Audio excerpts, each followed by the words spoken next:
Hi, this is Chinmayi and today I'm going to be speaking to you about the connection between your pillowcase and skin and hair care. So let me take you right in.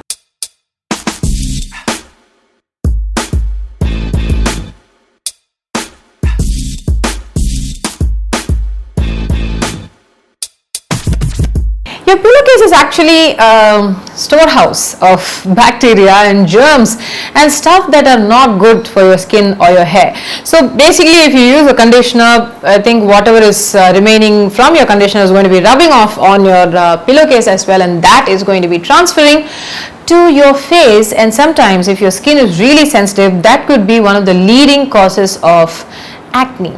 So one of the things that is suggested is that if you cannot change your pillowcase on a daily basis, the first tip is to actually use a clean towel. Please use a clean towel, and if you're living abroad and if you have the tendency to use dryer sheets and these fabric conditioners and stuff like that, that might also be a cause of skin irritants. So please note that use a clean towel as free from detergent and other chemicals as possible, and use that.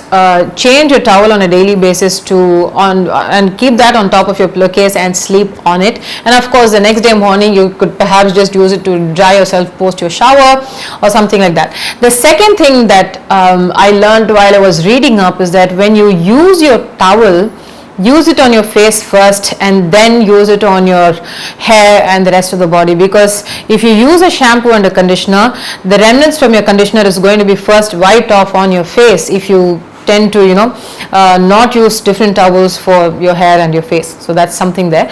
So coming back to the pillowcase, another tip that a lot of people have been using and following for a really long time is to actually sleep on a silk pillowcase. So silk apparently is touted to help not leave creases on your skin, because when we sleep, some of us sleep on our sides, some of us actually sleep on our face, and it might actually apparently lead to wrinkles, and a silk pillowcase seems to delay that process a bit. And there was this video that I found on YouTube about, I think, a 50-year-old lady who said that one of her secrets to perhaps wrinkle-free skin is that she's been using a silk pillowcase for years. So that's perhaps something that you could try out.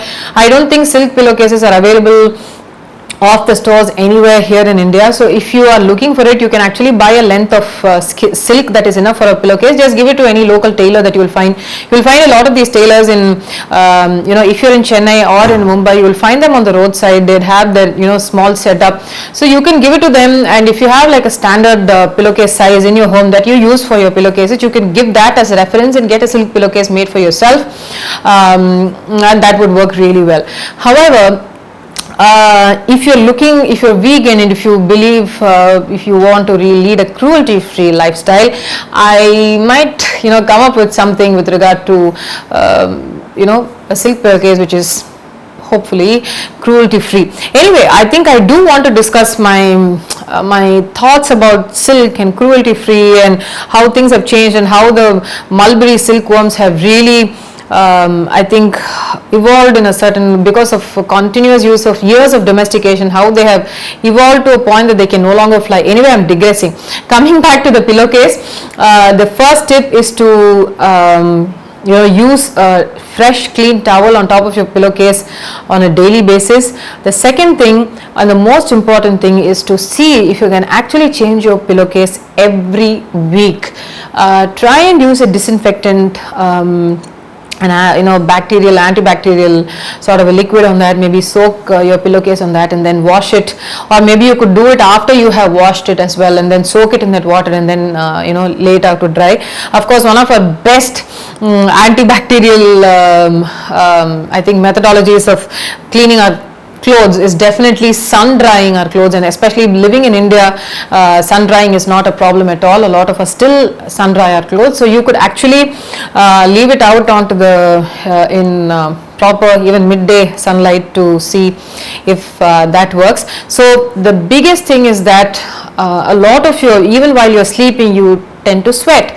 So all that sweat, everything is going to be collecting into your pillowcase, and it might lead to breakouts and acne and things like that. And if you have sensitive skin, do consider using a silk pillowcase and see how. Please do share and please do tell me how it works for you. I'm going to be trying it one of these days, but I have read a lot of reviews regarding the pillowcase and the silk pillowcase and stuff like that. So that's about it. There is a definite link between keeping your skin, and especially if you're prone to pimples and acne, disinfecting and changing a pillowcase more often than once a week might actually help in keeping the bacteria at bay. So I hope this helps. And that is the apparent link between skin care and hair care and pillowcases. As with hair care, you know what, a lot of people say that if you're prone to hair breakage, if your hair is brittle, sleeping on a silk pillowcase helps keep the hair breakage off, apparently. So do try that. Let me know if it works for you, and I shall also try that. And by this time this video goes up, I shall leave the comment in my description box below to share with you what my experience is. Until I see you in the next video. I know I've digressed a lot during the course of this video, but anyway, until I see you in my next video, this is Chinmayi saying bye bye.